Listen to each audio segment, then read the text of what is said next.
aqui para entrar. Aí ele vai aparecer para a gente poder selecionar, né? Então, digitar. A gente vai colocar o Sistema Eletrônico de Informações, que é o que a gente vai estar vinculando papel para esse usuário.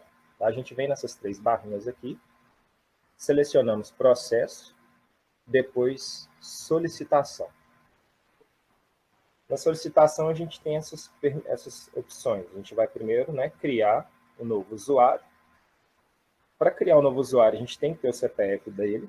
Tá? A gente informa aqui o CPF do usuário. Só ressaltando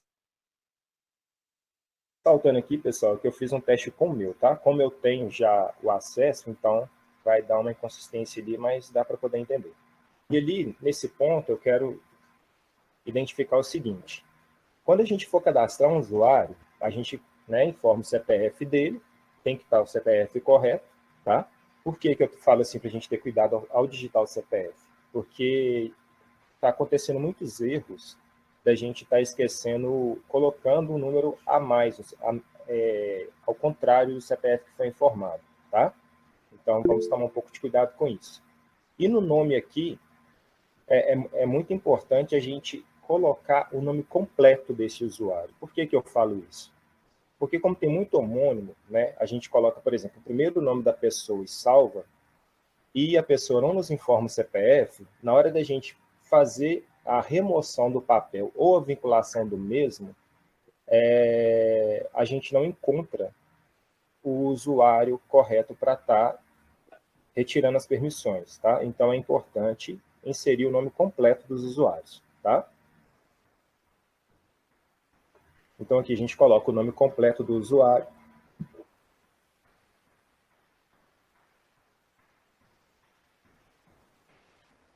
E o último nome a gente repete, tá? No caso aqui, o meu, Oliveira, o CPF já está lá informado, tá? A gente vai imaginar isso.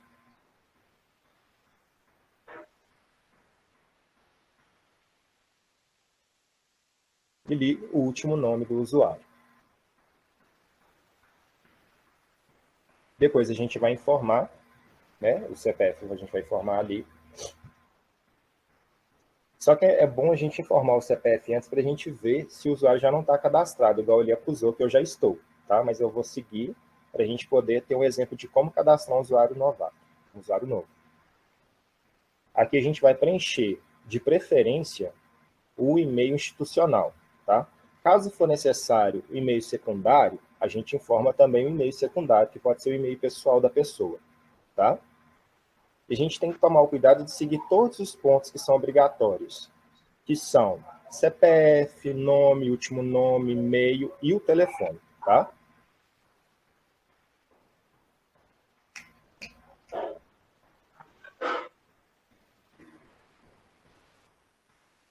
E aqui, pessoal, a gente seleciona a unidade, que no caso é o órgão ao qual aquele usuário está vinculado. A gente pesquisa aqui, seleciona o órgão, e aqui a gente vai vincular para ele o papel de usuário comum, e clica em incluir, tá? E a gente não pode esquecer, pessoal, é o seguinte, toda vez que a gente incluir, né, a gente dá lá as permissões, seleciona lá a unidade, que é o órgão, tá? Aí vai aqui, pesquisa o papel, sempre comum, tá? Inclui e salva. Toda ação que a gente faz no SSC, é necessário salvar essa ação, tá? E o usuário já encontrado porque eu já estou cadastrado. Mas aqui é só uma simulação de como criar um usuário, tá? E aqui a remoção de um usuário quando ele, né, não pertence mais à unidade, a gente vai remover o papel dele naquele órgão, tá?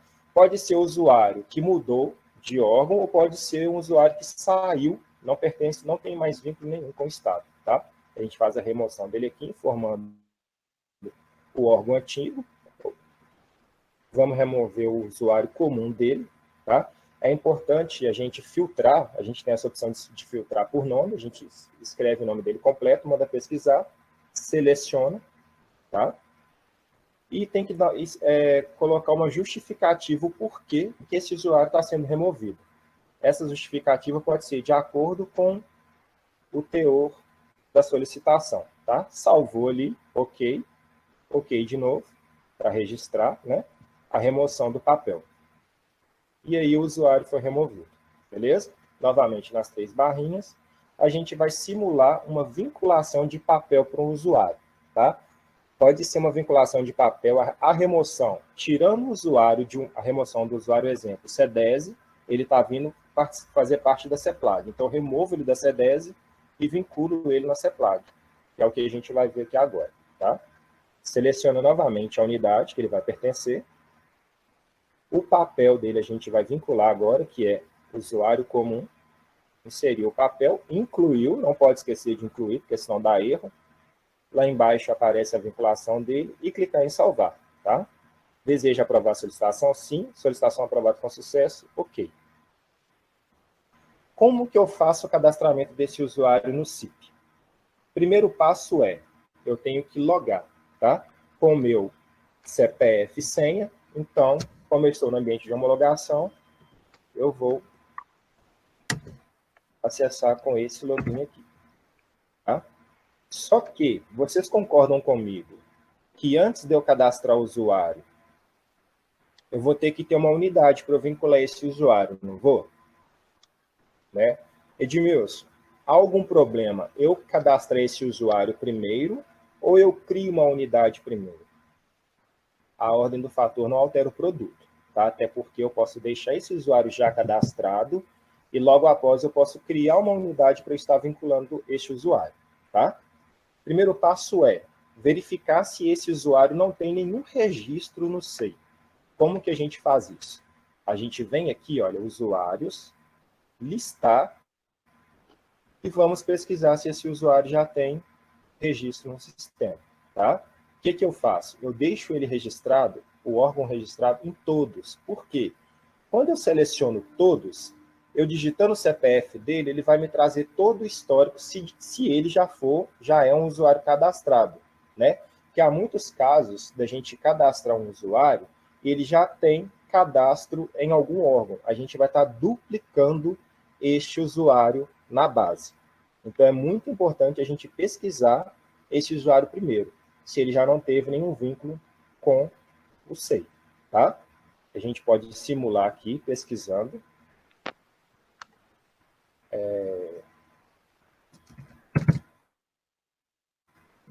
Vou pesquisar assim, pessoal, porque eu estou no ambiente de homologação, tá?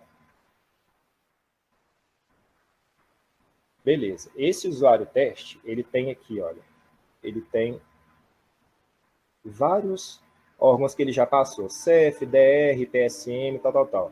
Mas vamos supor que eu quero cadastrar um novo usuário, né? E eu quero verificar se de fato ele tem algum histórico.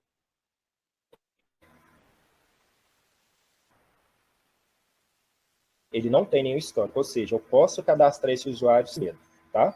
Então, como que eu faço isso? Eu vou selecionar o órgão ao qual eu quero cadastrar esse usuário, tá? Ele vai ser um novo usuário, eu clico em novo, seleciono o órgão que eu vou cadastrar esse usuário, vou colocar aqui, vou pôr CEPLAG,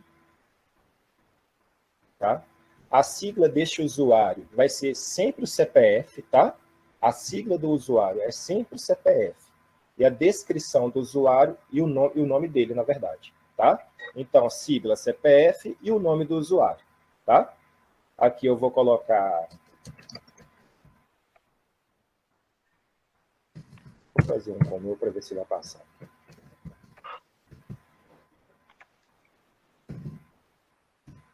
Vou... Beleza? Então, o que eu fiz?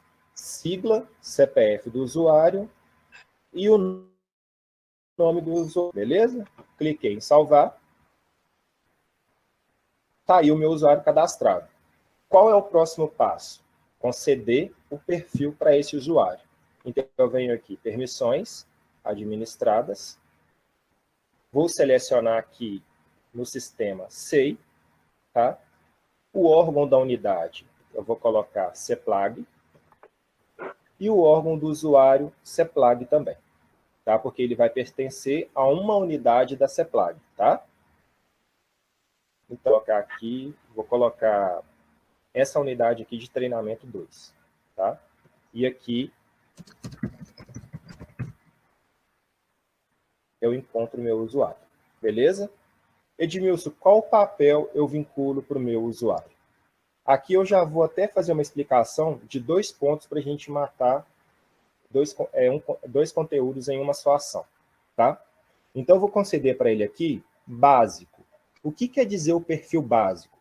Básico, pessoal, é o perfil que dá autonomia para aquele usuário que está assinando um documento. Tá? Edmilson, mas eu quero que o meu usuário seja só colaborador. O que é colaborador? Colaborador, pessoal, é aquele usuário que vai estar ajudando nas atividades daquela instituição, ele vai estar construindo documentos, tá? Ele vai estar iniciando o processo, incluindo documentos naquele processo, mas não tem o poder de assinar aquele documento. Mas também não quer dizer que o nome dele não vai estar gravado ao construir um documento, tá? Ele não tem autonomia para assinar, mas ele tem autonomia para criar um documento, tá? Então, ele vai ser aquele administrativo que vai estar auxiliando na unidade onde ele está vinculado, ok? Cancelar documento. É uma atividade que, assim, eu indico não conceder esse perfil. Como que eu falo não conceder? Pode conceder, mas a gente tem 2 opções de consentimento dessa permissão, tá? Eu posso deixá-la permanentemente, tá? E eu também posso interromper o tempo que eu concedi dessa permissão, tá? Eu posso colocar aqui a data inicial, que no caso eu estou cadastrando esse usuário hoje, e posso conceder a permissão de cancelar documento para ele 1 mês, 2 dias, 3 dias ou 5 dias. Depende de cada instituição, tá? Eu posso estar incluindo aqui. Mas eu vou deixar somente o perfil básico, tá? Vou clicar em salvar. Está aqui a permissão concedida para este usuário. Beleza? Ficou claro, então? Se tiver dúvida, não esqueça de anotar no chat, beleza? Tenho aqui, então, o meu usuário cadastrado, ele tem a permissão de perfil básico, tudo ok com esse usuário. Próximo passo agora, pessoal, que a gente vai aprender, que eu já até acelerei um pouquinho, mas eu vou explicar como que a gente cria uma unidade, beleza? Criando uma unidade para esse usuário, tá? Venho aqui, unidades, nova. O órgão dessa unidade onde eu vou criar vai ser na CEPLAG. A sigla, tá, desse órgão que eu vou criar vai ser CEPLAG treinamento DM. Aqui eu vou colocar a descrição, tá?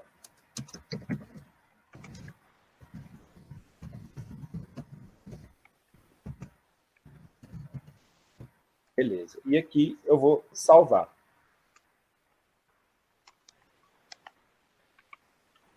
Beleza, unidade criada, eu venho aqui. Qual é o próximo passo que eu vou fazer? Olha, para a gente entender se a unidade de fato foi criada, eu venho aqui listar e vou pesquisar ela aqui.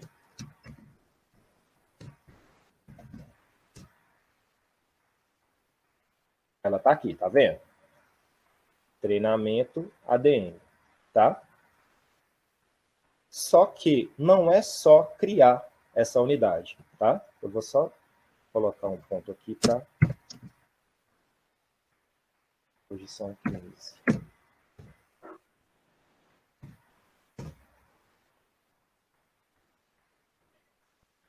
Tá. Tá tudo completo? Eu fiz tudo certinho? Fiz, mas ainda falta uma coisa. Para que essa unidade funcione de fato, eu tenho que montar a hierarquia dessa unidade. Como que eu faço a montagem dessa hierarquia? Eu venho aqui, hierarquias, montar. Beleza? Eu venho aqui adicionar unidade. Venho aqui, seleciono SEI e busco a unidade que eu cadastrei, que eu criei. Tá aqui, CEPLAG, treinamento ADM. A data inicial dela, 15, tá? Não podemos esquecer de colocar uma data inicial. E vou salvar aqui a minha unidade. Edmilson, eu posso estar colocando essa unidade, ao invés de eu deixá-la raiz, eu posso colocar ela uma unidade superior na hierarquia, e eu posso ramificar? Posso também, tá? Mas eu quero que essa unidade seja raiz. Então, eu vou criar ela aqui. Ela vai ser a primeira unidade do meu organograma. Então, eu vou salvar. Então, eu tenho aqui a minha unidade criada. Beleza? Edmilson, usuário criado, unidade criada, hierarquia montada. Posso agora vincular o usuário nessa nova unidade que eu criei? Posso sim. Como que eu faço isso? Permissões administradas. Tenho aqui o meu usuário. O que eu vou fazer? Vou, então, procurar essa minha unidade. Ela aqui, ó, treinamento ADM. Tá? Então, vou vincular para ele perfil básico. Cliquei aqui, novo, e salvar. Usuário cadastrado. Beleza? Então, quais são os pontos principais para o administrador estar cadastrando o usuário? Primeiro passo, cadastrar no SSC, vincular papel para esse usuário. Tá? Cadastramento no SSC, CPF, nome completo, e-mail, e vincular o papel para ele naquele órgão. Beleza? Segundo passo, cadastrar o usuário no CIP, foi o que a gente acabou de fazer. Vincular o usuário na unidade. Cria uma unidade, monta a hierarquia e vincula o usuário a essa unidade. Beleza? Edmilson, o usuário já pode estar trabalhando, pode criar, cadastrar o seu primeiro, iniciar o seu primeiro processo, incluir o seu primeiro documento? Vamos ver se está tudo completo? Acredito que não. Olha só. Próximo passo é, para eu ter tudo redondo, eu tenho que vincular o endereço nessa unidade, tá? Como que eu vou fazer isso? Eu venho aqui, unidade, ó, deixa eu voltar de novo, ó, no SEI, tá, pessoal? No SEI, eu venho administração, unidades, listar. Procuro a unidade que eu cadastrei,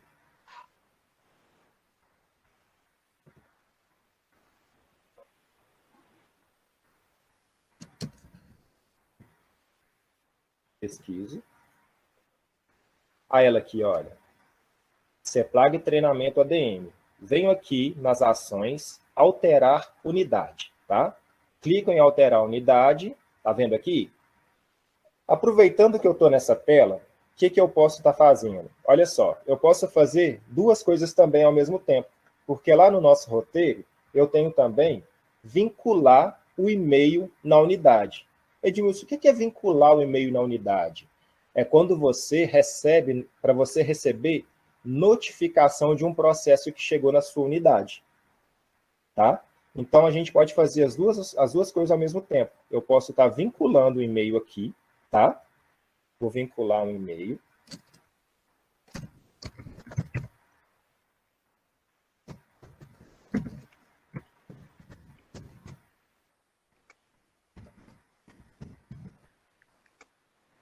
Vinculei aqui, vou colocar a descrição. É o nome do usuário, tá, pessoal?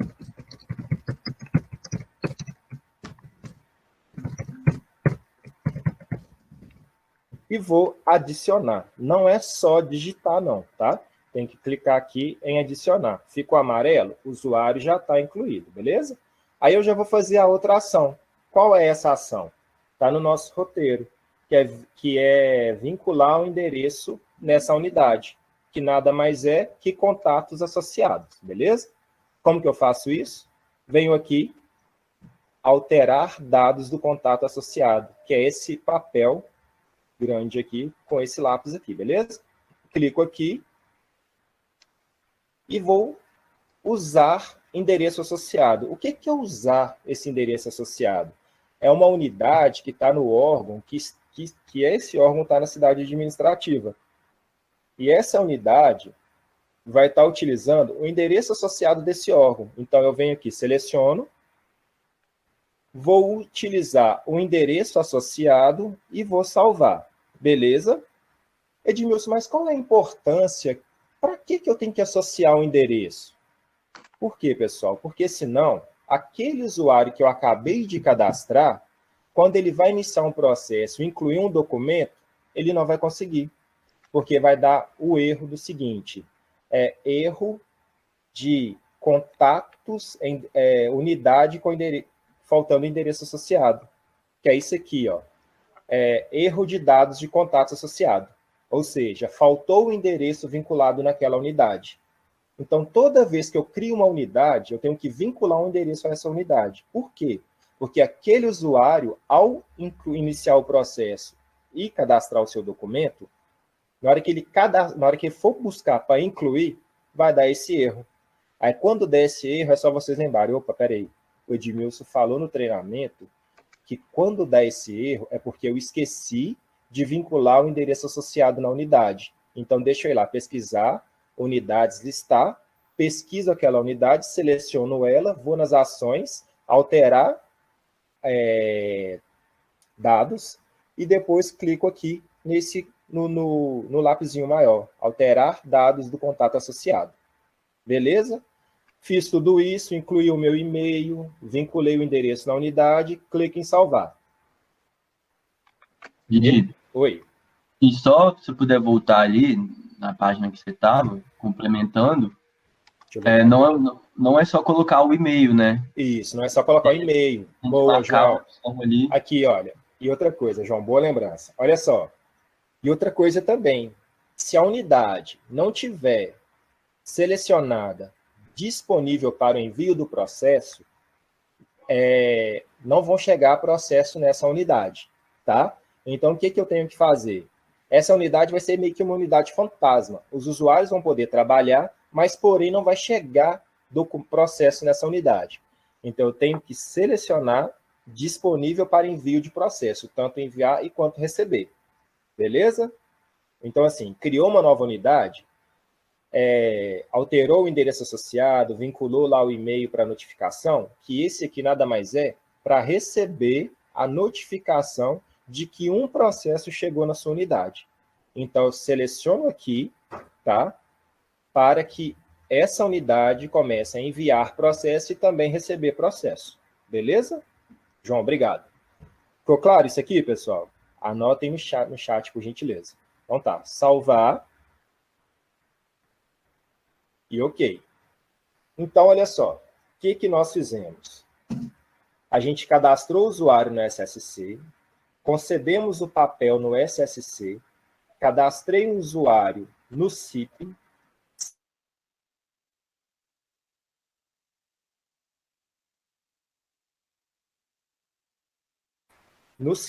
e expliquei qual é a diferença do colaborador para o básico, o cancelar documento. Só que aí eu quero passar um pouquinho em ordenar documento, tá? O que é ordenar documento? Quando eu concedo essa permissão para esse usuário, para ele ordenar documento na árvore, é para ele fazer essa ação aqui, olha. Deixa eu pegar um processo aqui. Pegando, deixa eu ver, tá cheio.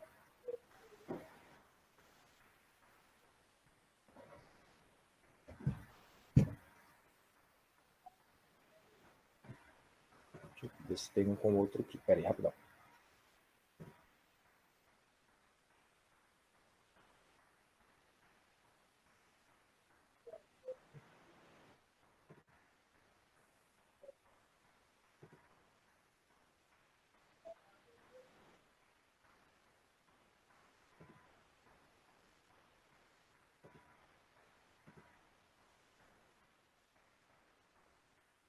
Didi, essa parte do ordenar documento, eu também estava pensando em mostrar aqui, porque como eu vou trabalhar com os processos... Não tem ela no homologa.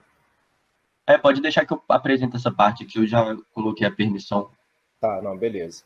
Então tá, mas só dando uma pincelada aqui, para a gente não perder o foco também, é o seguinte, ordenar documento é quando eu tenho vários documentos inseridos na árvore do processo, que vão ser vários documentos. Aí eu quero que, por exemplo, eu tenho o ofício 10, eu tenho aqui, ó, vamos imaginar que eu tenho aqui, olha, ofício 9, 8, 7, 5, 4, 3, 2, 1. E eu quero ordenar na ordem correta. Eu tenho aqui o símbolozinho da árvore, e eu vou ordenando aqui quem vai, né, fazer a numeração correta. Eu vou colocar de 1 a 10. Se eu tenho ofício de 10, eu tenho 10, o 9 está desordenado, eu consigo ordenar, tá? Colocar na ordem correta, tá? Tanto na frente ou decrescente, tá? Mas aí o João explica isso aí mais lá na frente, então, beleza? Mas é aqui, eu venho aqui, quero passar esse para baixo, para o final, aí eu consigo aqui, ó, tá? Mas aí eu vou deixar para que o João explique isso lá, então, beleza? O outro passo, então, pessoal, é o seguinte.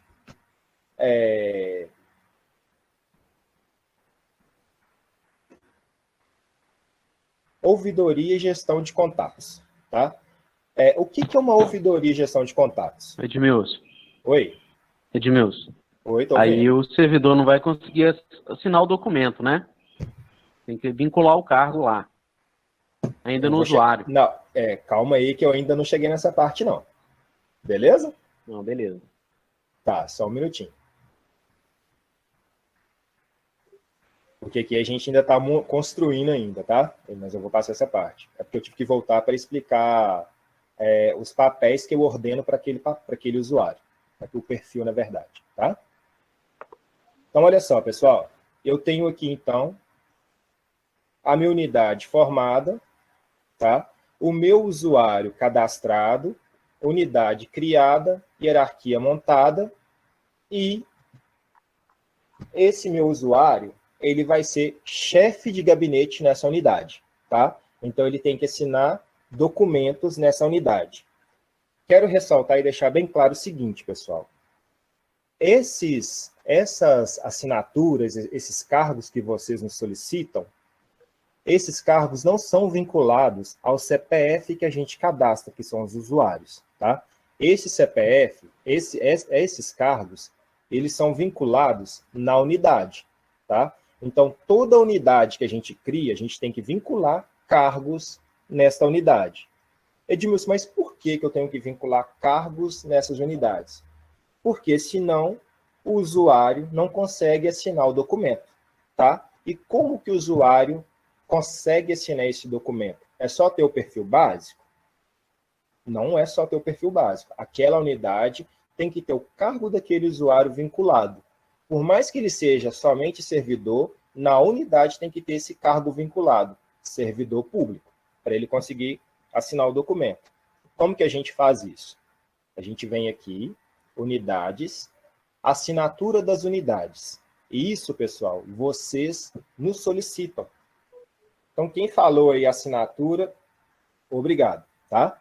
Isso é muito importante. Criei uma unidade, eu tenho que vincular o cargo naquela unidade. Então, já fica bem claro para nós que o cargo é na unidade e não no usuário, tá? Então, qual é o cargo daquele usuário? Chefe de gabinete? Subsecretário? Superintendente? Diretor? Servidor público? Ok. Então, eu venho aqui, tá? Seleciono o cargo, tá? Vou colocar servidor público. Vou pesquisar, mas isso é a gente que faz, tá? Eu vou só mostrar como que a gente faz a ação. Seleciono aqui, procuro a unidade.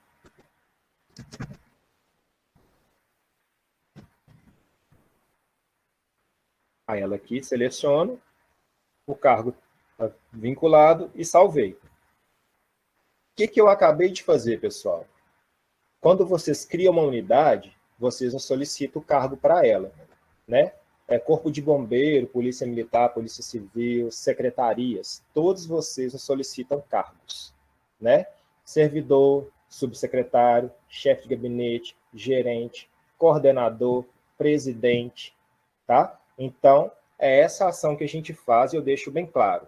O cargo não é no CPF que a gente cadastra, ou seja, não é vinculado no usuário e na unidade, beleza? Então, toda vez que houver um decreto de descentralização, né, que criou-se uma outra unidade, a unidade juntou-se com a outra, administradores, quando tem uma unidade que vai juntar com a outra, tem a migração de unidade, que todos já sabem fazer, que é vir aqui administrada, unidade, peraí, não é listar não, administradores, unidades, migrar dados, tá? Aí no migrar dados, aí tem essa autonomia de vocês carregarem tudo, tá? Lembrando que a unidade de origem tem que estar certinha para poder migrar os dados com a unidade de destino, beleza? Então tá, só para ilustrar mesmo, para a gente não perder, para a gente não fugir do contexto de criar unidade, tá? Então beleza, criei a unidade, vinculei o cargo, tá tudo bonitinho, né? Tenho lá tudo, o contexto todo completo. Então, minha unidade está apta a tramitar um processo e também apta a receber assinatura, tá? Então tá, montamos a hierarquia, cadastramos o cargo na unidade, cadastramos também o endereço já na unidade, que eu já fiz uma coisa junta, né? O e-mail de notificação já coloquei lá na unidade também. Desligamento de usuário, permissão CIP e desativar o usuário, tá?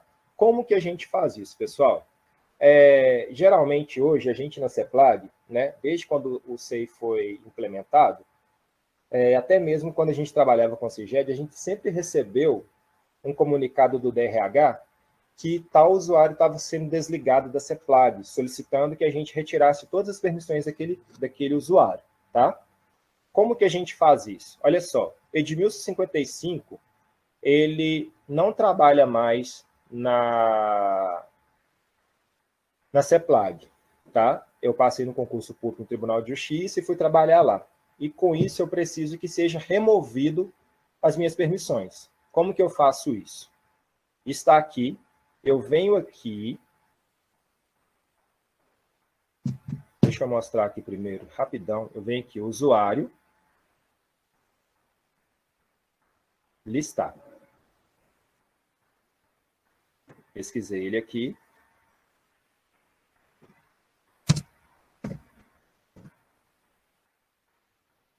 Ele completo, peraí.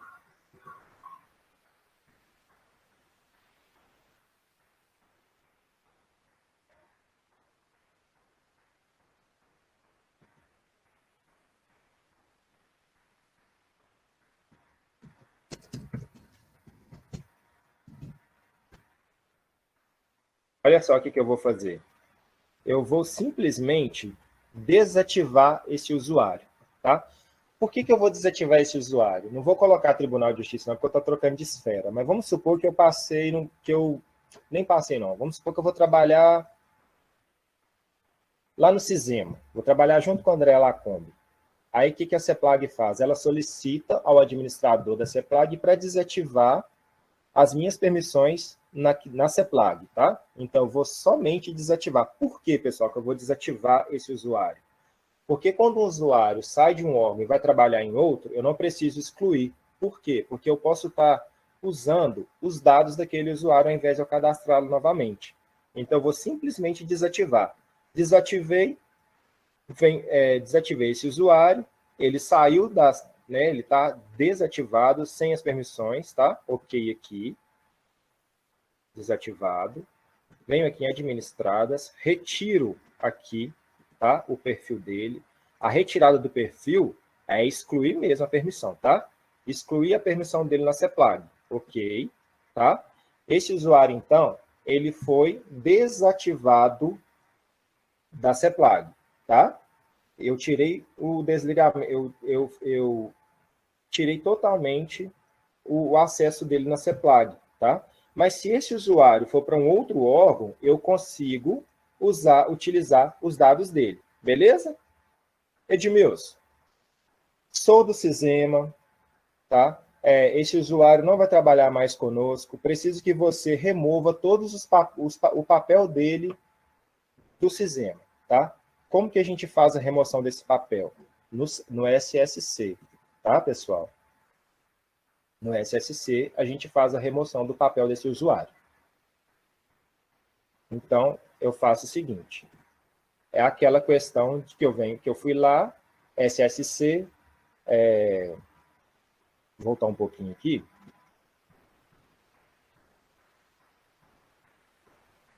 aqui, ó, SSC, e vou lá remover o papel, tá? Então, é só a gente não esquecer. O usuário não faz mais parte desse órgão, eu vou no SSC, removo o papel dele. Por que eu faço essa remoção? Porque se ele vai trabalhar, vamos supor, na EPAMIG ou Emater, vou colocar EPAMIG mesmo, tá? Ele vai trabalhar na EPAMIG, então, lá na EPAMIG, quando ele for trabalhar e eles forem inserir papel para ele, ele vai ter papel duplicado, ele vai ter papel no Sisema e papel na EPAMIG. E quando ele for logar para fazer qualquer ação no SEI, vai dar erro. E esse erro nada mais é do que papel duplicado na base, que é no SSC.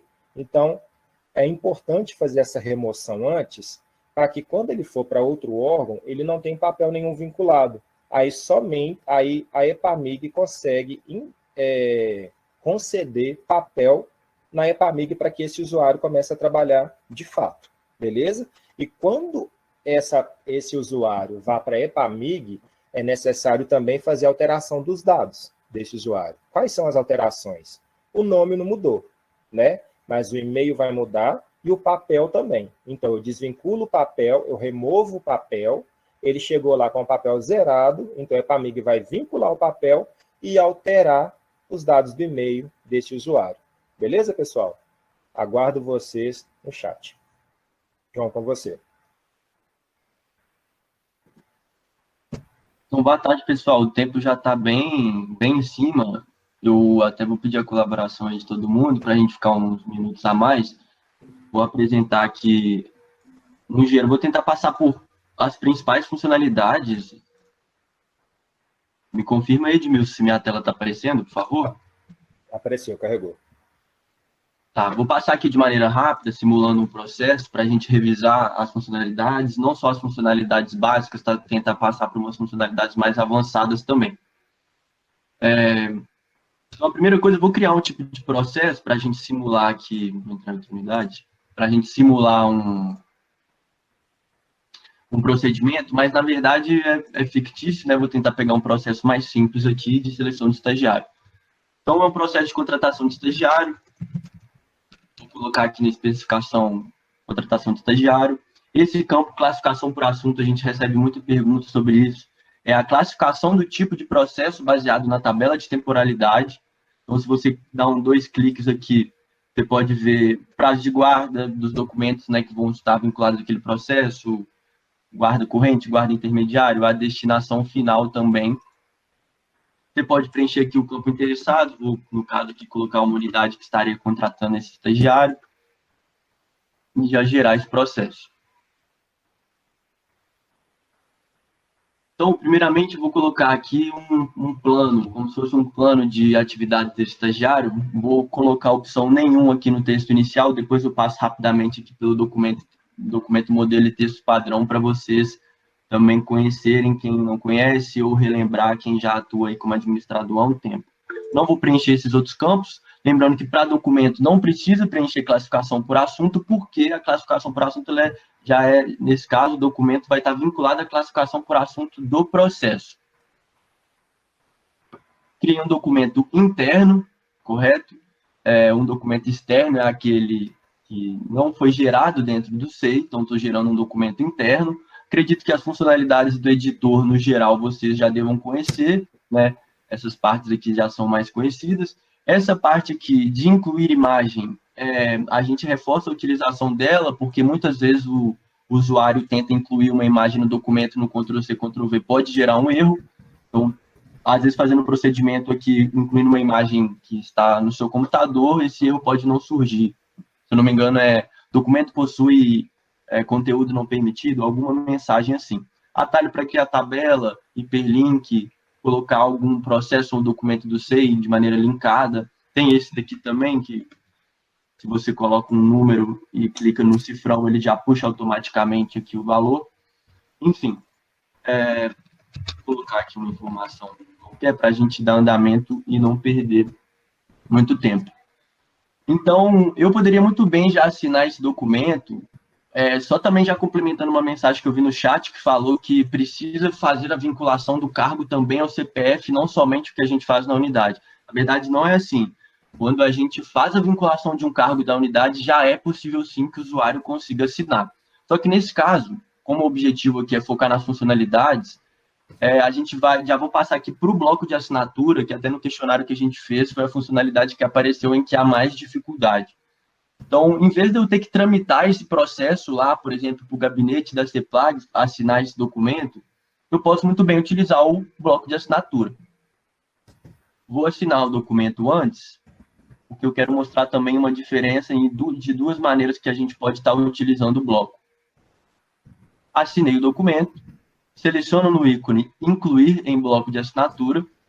No caso, percebam que já tem até um bloco aqui, mas a gente poderia criar um bloco novo. Vou selecionar esse bloco aqui, clico no ícone incluir.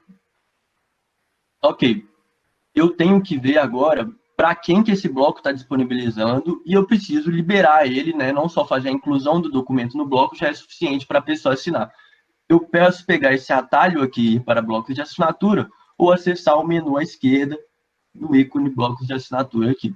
Então, percebam que esse é um bloco em que ele foi retornado já, mas se eu tivesse criado ele, ia constar como aberto. Ele vai ser disponibilizado lá para o gabinete. Eu tenho que clicar nesse ícone, disponibilizar bloco. A partir do momento que eu disponibilizei o bloco, agora sim, podemos acessar aqui o gabinete da CEPLAG. Vocês vão ver que o bloco chegou já e o pessoal pode assinar o plano de atividades de estágio. Obviamente, o pessoal não vai chegar assinando de qualquer jeito. Ele tem esse ícone que ele pode consultar o processo, os documentos do bloco. Nesse caso, eu não vou assinar porque eu estou com o mesmo usuário, mas percebam que, além de criar o bloco, você precisa disponibilizar ele. E eu coloquei um documento nesse bloco que estava assinado. Desse modo, quando o documento chegar aqui para o gabinete da CEPLAG, não vai ser permitido mais realizar nenhum tipo de edição em cima dele, porque o documento foi assinado. Então, supondo que o pessoal do gabinete assinou, vem cá e clica na opção retornar bloco. Já limpei aqui, está ativo em cima do bloco. Agora vamos voltar lá para a nossa unidade de treinamento. Percebam que agora o bloco consta como retornado, supondo também que o gabinete já assinou, tudo ok. Podemos voltar agora lá para o nosso processo. Uma outra maneira de a gente utilizar o bloco de assinatura, vou só aceitar aqui, pessoal. Vou criar um novo documento agora, como, por exemplo, um termo de compromisso, por exemplo. Percebam que dessa vez eu não vou assinar esse documento. No primeiro caso, eu assinei o documento e coloquei no bloco. Agora eu vou colocar no bloco um documento sem assinatura. Vou até criar um novo aqui para a gente rever esse procedimento. Termo de compromisso. Vou mandar lá para o gabinete de novo. Nesse caso, eu estou criando o bloco. Agora eu preciso fazer a vinculação. Eu seleciono o documento, vou vincular o bloco 1524, faço a inclusão. Já pego o atalho aqui para ir lá para os blocos de assinatura, porque eu preciso disponibilizá-lo. Bloco disponibilizado lá para o gabinete. Então, vamos ver como é que fica isso para o gabinete agora. Acesso aqui os blocos, perceba que novamente chegou aqui o bloco 1524, termo de compromisso. Esse documento não estava assinado. Então, o que o gabinete consegue fazer? Ele consegue acessar o processo e editar esse termo de compromisso. Percebam que agora o ícone de editar conteúdo apareceu. Gerou uma nova janela aqui e o ícone ficou disponível. Então, o que eu quis mostrar com isso é que blocos em que são documentos que são inseridos no bloco com assinatura, a unidade que está recebendo o bloco não vai poder editá-lo. Quando o documento é incluído no bloco sem assinatura, essa unidade consegue fazer alguma edição em cima desse documento. Ok? Então, seguindo, estou tentando ser um pouco mais rápido aqui por causa do nosso tempo. Uma outra funcionalidade que a gente pode usar para criar um documento, vamos supor que eu vou criar aqui um atestado de início desse estagiário. Eu posso usar a funcionalidade texto padrão. Texto padrão é quando você vincula um modelo de um documento à sua unidade, e aí você pode utilizar esse conteúdo que você cadastrou na sua unidade, que eu já configurei um aqui previamente, e ele vai puxar o conteúdo que você colocou no texto padrão da sua unidade. Então, percebo que, teoricamente, esse documento ele estaria em branco, mas eu criei um texto padrão com essa informação aqui, e aí ele já gerou com esse texto que eu coloquei. Uma outra opção também na geração de documentos, vamos supor que eu vou criar um outro atestado, é o documento modelo. O documento modelo é quando ele copia o conteúdo de um documento que já existe. Então, vou pegar esse outro atestado, vou pegar um termo de compromisso aqui, copiei o número, né, por esse atalho aqui para copiar, coloco o número do documento e confirmo os dados. Ele agora me dá um conteúdo exatamente igual ao conteúdo que consta naquele termo de compromisso. Ok? Uma funcionalidade que eu queria mostrar para vocês era de mexer na ordem dos documentos, nesse ícone aqui da árvore. É uma permissão que os administradores possuem, mas eles podem fornecer para outros usuários. Então, por exemplo, eu clico aqui no documento, subo, bem simples. Essa ação fica registrada, né, no histórico do processo. Todos os administradores SEI têm essa permissão e podem conceder essa permissão para outros usuários. Uma outra funcionalidade, por exemplo, aqui eu tenho 2 atestados. A1 foi preenchido de maneira equivocada. É realizar o cancelamento do documento. Nesse caso, como é um documento que não está assinado, eu poderia muito bem excluir ele de uma vez. Perceba que o ícone de excluir aparece. A gente só consegue excluir definitivamente um documento de um processo se ele não tiver assinado. Vamos supor que esse documento foi assinado, em vez da canetinha amarela, a canetinha amarela significa que a gente ainda pode quebrar essa assinatura clicando aqui no pergaminho. Se eu clico no editar conteúdo, eu quebro a assinatura. Ele até me vem com uma mensagem. Perderá a assinatura e deverá ser assinado novamente. Se essa caneta tivesse preta, ou seja, esse documento já foi visualizado por uma pessoa de outra unidade, significa que não é mais possível quebrar a assinatura. Dessa forma, a única maneira que você tem para que esse documento não fique mais disponível no processo é cancelando. E aí você clica nesse ícone e realiza o cancelamento. Essa que é uma outra atribuição do administrador SEI, e a gente sempre ressalta a importância dessa funcionalidade de cancelar documento e um cuidado que deve ter na sua concessão, né? Não sair concedendo de maneira bem generalizada no seu órgão, porque ela pode acarretar em problemas nos processos. Excluir documento, como eu disse, a gente conseguiria excluir se ele não está assinado. Agora, vamos supor que as tratativas principais, as tratativas iniciais desse processo já foram realizadas. No momento, eu não vou mais trabalhar com ele, e aí eu quero deixar ele de lado, mas saber que eu posso consultar ele a qualquer momento. Nesse caso, a gente tem a funcionalidade do acompanhamento especial. Eu posso criar um novo grupo de acompanhamento especial, vou botar aqui, por exemplo, estagiários, e vinculo o processo ao grupo. Percebo que agora aparece um olhinho aqui, acompanhamento especial, estagiários, e agora eu não preciso mais que esse processo fique aqui na minha tela inicial. Eu posso muito bem selecionar aqui e concluir. Mesmo que eu vá trabalhar com ele posteriormente, eu posso consultar ele pelo acompanhamento especial. Ele encontra isso aqui, ó, já abre uma nova janela. Posso reabrir ele e voltar a trabalhar com ele a qualquer momento. Até uma discussão que a gente teve numa das reuniões de administradores, muitas pessoas confundem com essa questão de que você concluir processo, você está finalizando as tratativas em relação a ele, não necessariamente. Você pode reabrir um processo concluído a qualquer momento. Uma outra funcionalidade que é bem semelhante é a do bloco interno. Vamos mostrar aqui como é que funciona o bloco interno. Essa unidade até já existe um bloco, mas vamos criar um bloco novo. Vou selecionar aqui novo bloco interno, vou chamar ele de estagiários também. Criei o bloco, mas eu preciso fazer agora, preciso transportar o processo para esse bloco. Feito isso, está aqui o meu bloco criado, bloco 1525, com um único processo dentro. Eu posso colocar alguma anotação aqui se for necessário, a data e o tipo de processo. E esses aqui são todos os blocos internos da minha unidade. Então, vocês perceberam que essas funcionalidades são bem parecidas, certo? Então, queria trazer aqui para vocês, até coloquei umas anotações, sobre quais são as principais diferenças dessas duas funcionalidades. Coloquei no bloco de notas aqui.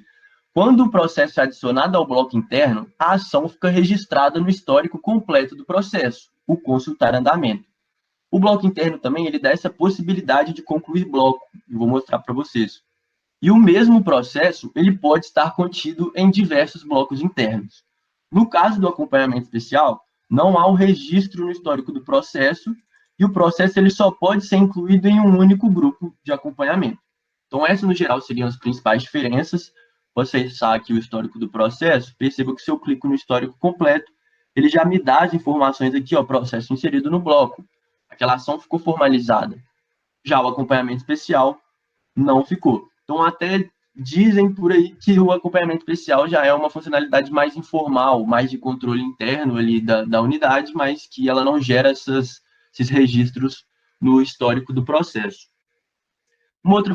Deixa eu me mostrar aqui antes de chegar no bloco de reunião. Então, o bloco interno, eu posso concluir aqui o bloco interno, bem semelhante ao caso do bloco de assinatura. Então, se eu concluir, aquele bloco ele deixa de existir.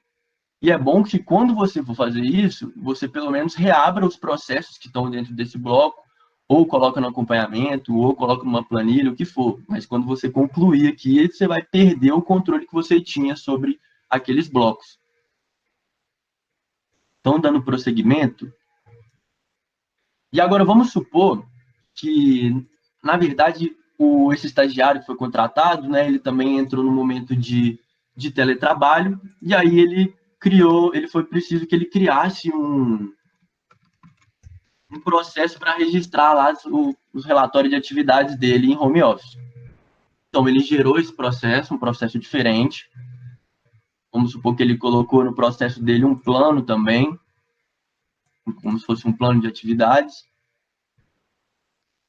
Não vou focar muito aqui no conteúdo, né, salvei o documento e já assinei, certo?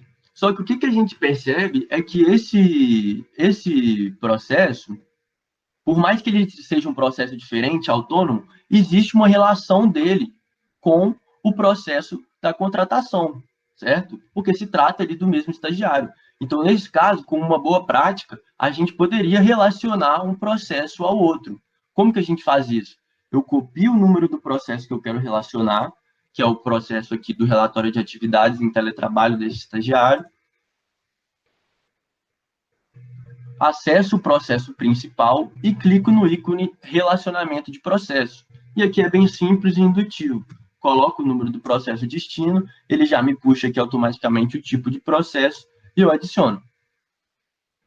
Ok. Ele me dá essa página aqui confirmando que eu fiz esse relacionamento. E eu tenho essa opção também de remover o relacionamento, se for o caso. A ação também que ficou registrada, deixa eu conferir aqui. Não, na verdade, o relacionamento não fica registrado no histórico do processo. O que fica registrado no histórico do processo é anexar o processo, que eu vou apresentar aqui rapidamente para vocês, para a gente ver a diferença entre relacionar um processo e anexar um processo ao outro. Então, continuando, vamos simular aqui que esse estagiário era um estagiário de 4 horas, e aí foi necessário criar um aditivo ao termo de compromisso dele para aumentar a carga horária dele de 4 para 6 horas. E aí a unidade ela foi e criou um novo processo para isso. Perceba que eu já estou aqui na criação do terceiro processo. Então, ele está lá criando um aditivo para o termo de compromisso, para aumentar a carga horária do estagiário. Salva e assina. Só que, nesse caso, o que a gente percebe é que esse processo ele também tem uma relação com o primeiro processo da contratação, mas já é uma relação que a gente pode considerar que há uma hierarquia entre os processos. Então, os procedimentos para eu anexar um processo, ele é bem semelhante também. Eu pego o número do processo que eu quero anexar, vou lá no meu processo principal da contratação e faço a anexação do processo nesse pequeno ícone aqui. Número do processo, pesquisar, já me dá o tipo, anexo. E aí ele me vem com a mensagem: após a anexação, não será mais possível incluir ou alterar documentos no processo. Essa operação somente poderá ser cancelada pelo administrador do sistema, no caso, vocês.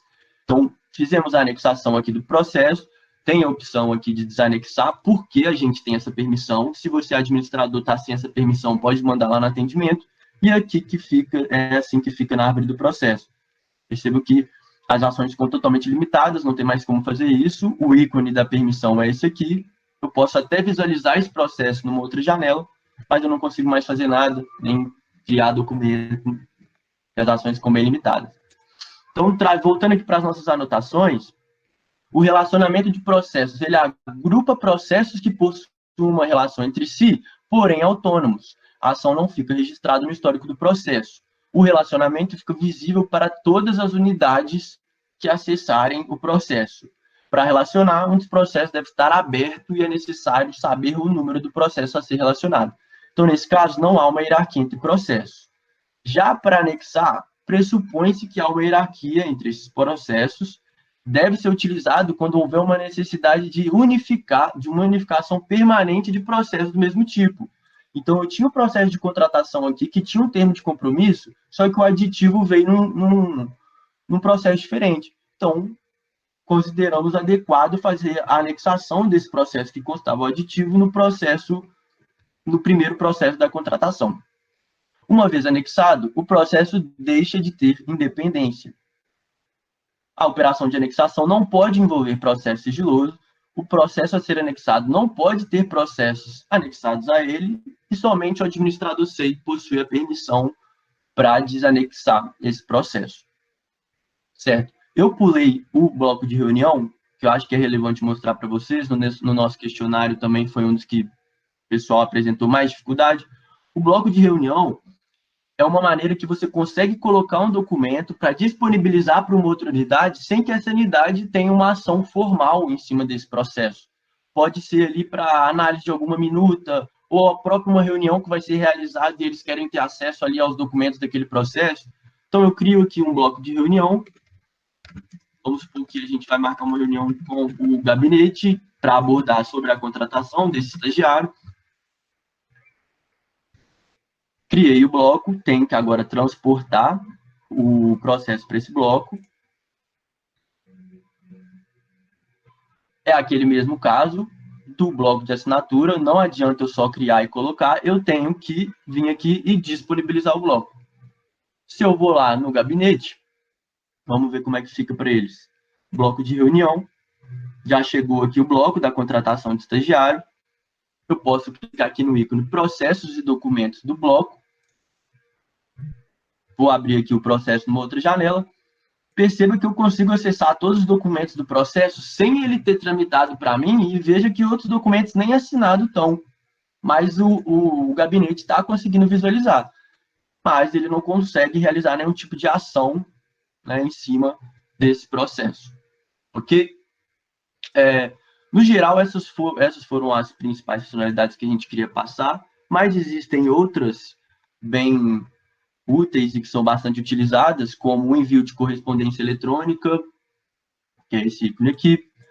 Nesse caso, eu não vou conseguir enviar, porque eu não tenho um e-mail cadastrado para essa unidade.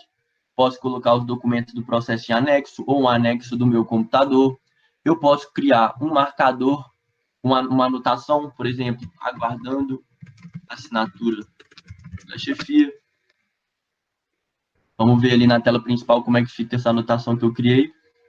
Fica aqui do lado, o usuário em cima que colocou a anotação e a mensagem. Se eu vou nessa anotação e altero aqui para a opção prioridade e eu salvo, percebam que agora a anotação não fica amarela, agora ela fica em vermelha. Importante também os usuários entenderem a diferença dessas cores, caso forem utilizados. Temos o marcador, por exemplo. Já tinha criado um marcador aqui chamado estagiário, posso colocar. Já fica aqui do lado do processo, marcador amarelo, também no controle de processo. Percebam que está tudo aqui certinho. essa funcionalidade de dar ciência, eu posso dar ciência tanto no processo inteiro como num único documento. Nesse caso, a ciência, ela é uma maneira de você confirmar ali que você visualizou aquele documento sem necessariamente você precisar assinar. Isso pode ser útil, às vezes, para um envio de circulares e coisa semelhante. Atribuir processo, já é uma funcionalidade muito conhecida. Vou atribuir aqui para esse usuário. Percebam que lá na tela inicial, agora está atribuído aqui para o João Brasil, mas se eu quiser, eu posso também aqui na própria tela inicial, marcar aqui o ícone de atribuição. Se eu marco nenhuma opção, significa que eu estou tirando agora a atribuição. Lembrando que para que o usuário apareça para ser atribuído, ele precisa ter a permissão básica ou o colaborador na unidade. Por fim, temos a possibilidade de gerar um PDF do processo. Você pode selecionar documentos específicos, o documento cancelado não tem como. Ou gerar um arquivo zip do processo, procedimento é o mesmo. E aí uma funcionalidade, uma das, assim, particularmente eu acho das mais interessantes e úteis do SEI, que eu vou apresentar rapidamente para a gente finalizar, é a base de conhecimento. A base de conhecimento é uma forma de você tentar consolidar ali, deixar de maneira mais padronizada o procedimento em cima de um tipo de processo. Então, como que funciona a base de conhecimento? Posso criar aqui uma base, por exemplo, de contratação de estagiário, tipo de processo associado, no caso, o processo que eu acabei de criar, seleção de estagiário. E aí ele já me abre essa nova janela para eu preencher a base. Então, que atividade que é? Por exemplo, contratação de estagiário. Quem faz? Diretoria de RH. Não vou preencher esses campos, mas tem como se faz, que informações e condições são necessárias, quais documentos são necessários, é a base, legal. Salvei aqui as informações que eu preenchi. Ainda não está disponível minha base, eu preciso vir no ícone liberar a versão. Liberei a versão, agora aquela base está disponível. Se a gente volta ali no nosso processo, percebam que ele tem um Bzinho aqui. Se a gente clica nesse B, já tinha uma outra base que eu criei, né? E eu clico aqui, visualizar conteúdo do procedimento. Ele me dá aqui todas as orientações que eu cadastrei naquela base de conhecimento. Até tem um exemplo aqui, ó. Vou dar um zoom para vocês verem. Por exemplo, essa é uma base solicitação de alteração para execução de despesas anteriores. Aí ele explica quem faz, né, o ordenador de despesa, o responsável pela superintendência de orçamento e finanças, como se faz, quais são as informações necessárias, quais são os documentos necessários e qual é a base legal. Então, essa aqui já é uma base bem mais elaborada, né, que essa que eu fiz rapidamente. Uma outra funcionalidade rapidinho para finalizar é as estatísticas que você pode conferir. Coloco aqui um prazo, por exemplo, e aí ele me dá as estatísticas da unidade, quais foram os tipos de processos gerados nesse período, um gráfico, enfim, tem diversas informações que vocês podem estar conferindo.